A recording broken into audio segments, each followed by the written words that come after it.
अगर आप 2024 में यूरोप में पढ़ने जाना चाहते हैं या दुनिया के किसी भी मुल्क में सेटल होना चाहते हैं, तो वहाँ पे सेटल होने का सबसे जो ईज़िएस्ट रूट होता है, वो है स्टूडेंट वीज़ा के थ्रू वहाँ जाने का। अब आपको यूरोप में पढ़ना है, सेटल होना है, लेकिन आपका बजट भी कम है और उसके अलावा आपको एजुकेशन भी ऐसी चाहिए है जो कि वर्ल्ड रिकग्नाइज्ड हो, ताकि आप दुनिया में कहीं भी सेटल हो सकें, कहीं भी आपको जॉब मिल सके।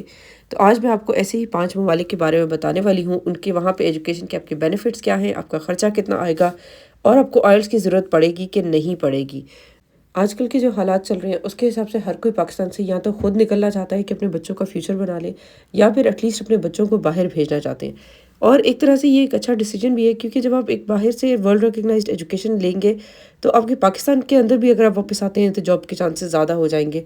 और अगर बाहर भी कहीं आप सेटल होना चाहते हैं तो आपकी जॉब के हमेशा चांसेस वहाँ पे ज़्यादा रहेंगे। जब आपकी डिग्री वहीं की होगी तो वो उसको ज़्यादा वैल्यू देंगे और आपके जॉब मिलने के चांसेस ज़्यादा हो जाएंगे। तो हम आज की वीडियो स्टार्ट करें उससे पहले मैं आपको एक बहुत अच्छी सी ऑफ़र देना चाहती हूँ कि जो भी मेरे चैनल को सब्सक्राइब करेंगे और मुझे अच्छे कमेंट्स में इस पूरी वीडियो को देखने के बाद अपने क्वेश्चंस भेजेंगे, उनमें से किसी एक को मैं सिलेक्ट करूँगी जिसका मैं फ्री ऑफ कॉस्ट, बगैर यानी कि किसी कंसल्टेशन फ़ीस के, स्टूडेंट वीज़ा अप्लाई करूँगी और आपको यूनिवर्सिटीज़ की गाइडेंस भी प्रोवाइड करूँगी। तो अगर आपने अभी तक मेरे चैनल को सब्सक्राइब नहीं किया तो मुझ इस वीडियो को पूरा देखिए, मेरे चैनल को सब्सक्राइब कीजिए और फिर मुझे अपने क्वेश्चंस भेजिए, ताकि मैं आपके लिए आपका स्टूडेंट वीज़ा अप्लाई कर सकूं और आपको यूनिवर्सिटी की गाइडेंस और कंसल्टेशन भी प्रोवाइड कर सकूं। तो हम स्टार्ट करते हैं आज की वीडियो। सबसे पहले जो मैंने कंट्री आपके लिए सिलेक्ट की है आज, वो है फ़िनलैंड। फ़िनलैंड में स्कॉलरशिप्स बहुत आसानी से मिलते हैं, तो इसलिए अगर आपको 100% फ़ी का स्कॉलरशिप जो है वो भी वहाँ पे बहुत अवेलेबल होते हैं, आपको मिल जाए तो आपकी एजुकेशन बिल्कुल फ्री हो जाएगी। बाकी जो उसके अलावा आपका रहने का और आपका बाकी खाने-पीने का सारा खर्चा होगा, वो तकरीबन 5 से 6 लाख रुपए का रह जाएगा, जो आपको खुद करना होगा। वो आप वहाँ पे जॉब करके भी कर सकते हैं, क्योंकि पार्ट टाइम जॉब तो स्टूडेंट वीज़ा के साथ अलाउड होती है। तो अगर आपकी स्कॉलरशिप 100% स्कॉलरशिप के साथ बहुत आसान हो जाएगा। अगर आपको 100% स्कॉलरशिप नहीं भी मिलता तो वहाँ पे 50% स्कॉलरशिप्स भी बहुत ज़्यादा अवेलेबल हैं। तो आपका खर्चा उसके साथ तकरीबन जो है पाकिस्तानी 25 से 30 लाख का आएगा, जिसमें आपकी फ़ीस भी होगी, उसके अलावा आपका वहाँ पे रहने, खाने-पीने का सबका खर्चा भी अवेलेबल होगा इसमें। और ये खर्चा भी अगेन आपको थोड़ी-सी हेल्प आपको पाकिस्तान से शायद चाहिए होगी, और बाकी जो है आप अपनी वहीं की जॉब से पूरा कर सकते हैं। और अगर आप जो है वो थोड़ा ज़्यादा आपको अच्छी पार्ट टाइम जॉब मिल जाए तो उसमें आप वहीं से अपना ये खर्चा पूरा कर सकते हैं।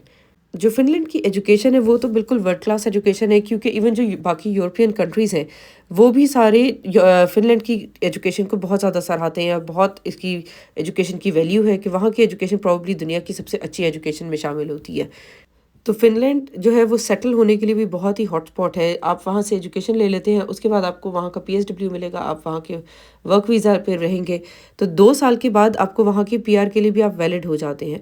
तो वहाँ अगर आप फ़िनलैंड से पढ़ाई करने जाते हैं तो वहाँ पे सेटल होने का रूट भी बहुत ही आसान है। ये तो बात हो गई हमारी यहाँ की एजुकेशन की, लेकिन एजुकेशन के लिए जब आप कहीं भी पाकिस्तान से बाहर अपने बच्चों को भेजते हैं, तो सबसे बड़ा जो प्रॉब्लम आता है वो है वहाँ पे अकोमोडेशन का, कि एक सेफ़ एंड साउंड अकोमोडेशन उनको कैसे मिलेगी, कहाँ पर वो रहेंगे। तो उसके लिए बहुत सी स्टूडेंट अकोमोडेशंस अवेलेबल होती हैं, और एक स्टूडेंट अकोमोडेशन है स्पेशली जो बहुत वेल नोन है पूरे यूरोप में। उसके अलावा ऑस्ट्रेलिया, कनाडा, अमेरिका कहीं भी आप पढ़ने के लिए जाते हैं तो इनकी स्टूडेंट अकोमोडेशन के अंदर ही बहुत ही फैसिलिटीज़ अवेलेबल होती हैं। सारा कुछ अंदर ही है, उनका गेम्स रूम भी है, कॉमन रूम भी होते हैं, और वहाँ पे उनकी सोशल भी लाइफ भी बड़ी अच्छी होती है, और बड़ा अच्छा एटमॉस्फेयर वाली स्पेसेस हैं। तो यहाँ पे उसके अलावा इनके रेट्स बहुत सस्ते हैं। तो ये मैं आपको रिकमेंड कर सकती हूँ कि अगर आप दुनिया में कहीं भी अपने बच्चों को पढ़ने भेज रहे हैं, या आप कहीं भी जा रहे हैं पढ़ने के लिए, तो आप इनकी अकोमोडेशन को ज़रूर चेक कीजिएगा। आपको इनकी जो अकोमोडेशन है वो वेबसाइट पे भी नज़र आ रही है जो मेरी स्क्रीन पे इस वक्त। उसके अलावा मैं इनका लिंक भी डिस्क्रिप्शन में ऐड कर दूँगी, उसके थ्रू आप जाके यहाँ पे अपनी अकोमोडेशन बुक कर सकते हैं जब भी आपका कोई एडमिशन हो। अभी तक जितनी भी मैंने इवन लंदन में भी स्टूडेंट अकोमोडेशंस देखी हैं, उनमें सबसे अच्छी जो अकोमोडेशन है वो भी, और उसके अलावा सबसे अच्छा रेट भी जो आपको मिलता है वो आपको एम्बर स्टूडेंट पे ही मिलता है। तो एम्बर स्टूडेंट की अकोमोडेशन आप बुक कर सकते हैं, और उसके आपकी बाकी तो पढ़ाई का खर्चा, स्कॉलरशिप्स, उस सब के बारे में भी मैं आपको पूरी डिटेल बता रही हूँ कि आप कैसे बहुत अच्छा से यूरोप में सेटल हो सकते हैं और अपने लिए फ्यूचर बना सकते हैं। तो हम चलते हैं अपनी सेकेंड कंट्री की तरफ आज की, और वो कंट्री है चेक रिपब्लिक। चेक रिपब्लिक जो है ये भी यूरोप का ये कंट्री है, और इस मुल्क में आपकी जो कॉस्ट आएगी पढ़ने की वो आपकी आएगी तकरीबन 20 से 25 लाख की। इसमें आपका अगेन आपकी ट्यूशन फ़ीस, आपका रहना, खाना पीना सब कुछ इंक्लूडेड होगा। इतनी खर्चे में आप वहाँ से आसानी से डिग्री ले सकते हैं। और यहाँ पर बहुत ही ज़्यादा जो मल्टीकल्चरल सा इनका एटमॉस्फेयर है, तो एक्सपोजर बहुत ज़्यादा मिलता है। जब आप डिफरेंट नेशनैलिटीज़ के लोगों से मिलते हैं, उनके साथ रहते हैं, पढ़ते हैं, तो उससे आपको बहुत ज़्यादा दुनिया का पूरी का पता चलता है। अच्छा, इसके अलावा इस कंट्री में आपको जो है आइल्स की भी ज़रूरत नहीं है। बहुत सी यूनिवर्सिटीज़ ऐसी हैं जहाँ पे आपको आइल्स के बगैर ही एडमिशन मिल सकता है। लेकिन यहाँ पे है आपकी डिग्री की ऑथेंटिकेशन का, यानी कि उसको अटेस्ट करवाने का प्रोसीजर। तो उसकी एक थोड़ी सी फ़ीस होती है, उसके साथ आपको अपनी डिग्री जो है अटेस्ट करानी है उनके प्रिस्क्राइब जगहों से, और वहाँ से आप डिग्री को अटेस्ट करवा के यहाँ पे अप्लाई कर सकते हैं। थर्ड जो आज की कंट्री है वो है स्वीडन। इस मुल्क में आपको एक बहुत ही वाइड रेंज की फ़ीस मिलेगी, यानी कि आप 15 से 18 लाख की आपको बहुत सस्ती यूनिवर्सिटीज़ भी मिल सकती हैं, और जो महंगी यूनिवर्सिटीज़ हैं उनमें भी 30 से 35 लाख में आपके बजट में आपको आराम से आपकी सब कुछ कवर हो जाएगा। इसमें अगेन आपकी ट्यूशन फ़ीस, आपका वहाँ पे रहना, ये सब कुछ होगा। स्वीडन में भी बहुत से स्कॉलरशिप्स निकलते हैं, तो यहाँ पे भी आप स्कॉलरशिप्स के लिए अप्लाई कर सकते हैं। और एक बात ये है लेकिन कि आइल्स की यहाँ पे आपको ज़रूरत होगी। अगर आप मास्टर्स करने जा रहे हैं तो आपको 6.5 बैंड चाहिए होगा, और अगर आप बैचलर्स करने जा रहे हैं तो आपको 6 फिर भी चाहिए होगा। उसके अलावा अच्छा ये है कि यहाँ की वीज़ा रेशो बहुत ही ज़्यादा अच्छी है। बहुत हाई चांसेस हैं कि अगर आपको एडमिशन मिल गया है तो आपका यहाँ का वीज़ा ज़रूर लग जाएगा। लेकिन ये वीज़ा आपको पाकिस्तान से बाहर कहीं से जाके अप्लाई करना पड़ेगा, क्योंकि इन्होंने पाकिस्तान में अपनी एम्बेसी को फ़िलहाल बंद कर दिया है। और जहाँ तक मेरी इन्फॉर्मेशन है, वीएफएस ग्लोबल पे भी अभी इनका नहीं स्टार्ट हुआ, तो जेरीज़ के थ्रू आप इनको नहीं अप्लाई कर सकते। लेकिन आप फ्यूचर में जिस टाइम पे आप अप्लाई कर रहे हैं उस टाइम पे आप लेटेस्ट भी इन्फॉर्मेशन इसकी चेक कर लीजिए। हो सकता है कि ये जेरीज़ के साथ अपना कॉन्ट्रैक्ट कर लें और पाकिस्तान में जेरीज़ के ही थ्रू अप्लाई करने की फैसिलिटी अवेलेबल हो जाए। फोर्थ जो कंट्री है वो है लटविया। लटविया जो है, इसमें आइल्स के बगैर आप यहाँ पे इजीली अप्लाई कर सकते हैं। अगर आपके कम भी मार्क्स आए हैं तो भी आपको यहाँ पे इजीली एडमिशन मिल सकता है। उसके अलावा फ़ीस भी आपकी बहुत कम है। तकरीबन आपको जो सस्ती यूनिवर्सिटीज़ है वो 2700 से 3-3.5 हज़ार यूरो तक की आपको उसमें फ़ीस मिल जाएगी। उसके अलावा जो महंगी यूनिवर्सिटीज़ हैं उनमें भी आपको 4000 से 6000 यूरो की फ़ीस के बीच में आराम से आप डिग्री अपनी कर सकते हैं। इसके अलावा यहाँ पे कॉस्ट ऑफ लिविंग भी बहुत कम है, जॉब्स भी बहुत आसानी से मिल जाती हैं, क्योंकि यहाँ पे उतना ज़्यादा अभी कह लें आपके रश नहीं हुआ, तो इजीली आपको जॉब मिल सकती है। आपको स्टूडेंट जॉब्स तो स्पेशली बहुत ही आसानी से मिल सकती हैं, और वहाँ पे सेटल होना भी उसके बाद बहुत आसान है। बहुत ही अपकमिंग सी कंट्री है ये। यहाँ पे पहले ही बहुत रिस्पेक्टेड है यूरोप में इनकी एजुकेशन, लेकिन अब इसका और भी ज़्यादा जो है लतविया जाने का, यहाँ पे सेटल होने का बहुत ज़्यादा ट्रेंड बनता जा रहा है, तो ट्रेंडिंग में है ये कंट्री बहुत ज़्यादा।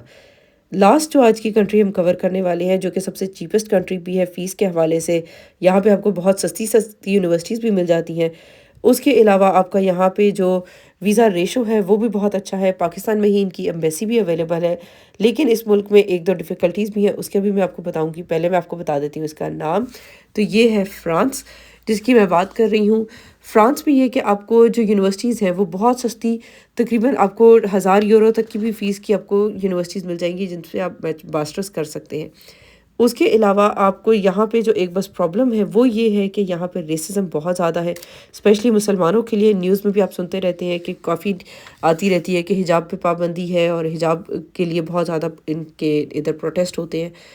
लेकिन अगर आप यहाँ पे किसी तरह से करके अपने 3 साल जो मुश्किल है आपके, या मास्टर्स जो है आपका, वो आप यहाँ से कर लेते हैं, तो उसके बाद आपको दूसरी यूरोपियन कंट्रीज़ में बहुत इजीली जॉब मिल सकती है, क्योंकि यहाँ की डिग्री की वहाँ पे पूरे यूरोप में रिकग्नाइज़ होती है। बहुत अच्छी वैल्यू है यहाँ की डिग्री की, तो आपको जॉब आसानी से मिल जाती है।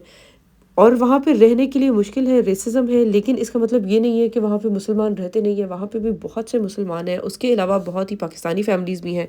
इवन जो इनका मेन कैपिटल सिटी है वहाँ पे भी पेरिस में आपको बहुत से पाकिस्तानी रेस्टोरेंट्स भी मिल जाएंगे, हलाल फूड भी आपको मिल जाएगा।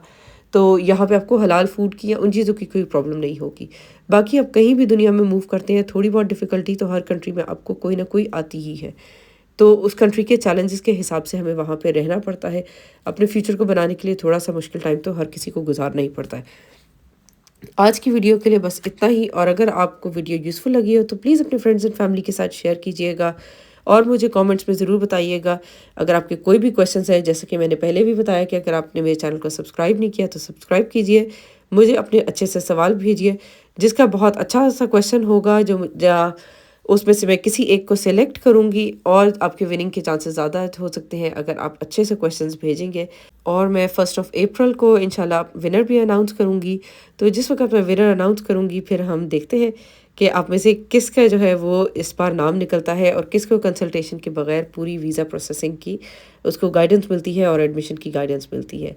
आज की वीडियो के लिए बस इतना ही। इंशाल्लाह नेक्स्ट वीडियो में आपसे मिलेंगे किसी और बहुत ही अच्छी सी इन्फॉर्मेशन के साथ। तब तक के लिए अपना बहुत ख्याल रखिएगा और मुझे भी दुआओं में याद रखिएगा। अस्सलाम वालेकुम।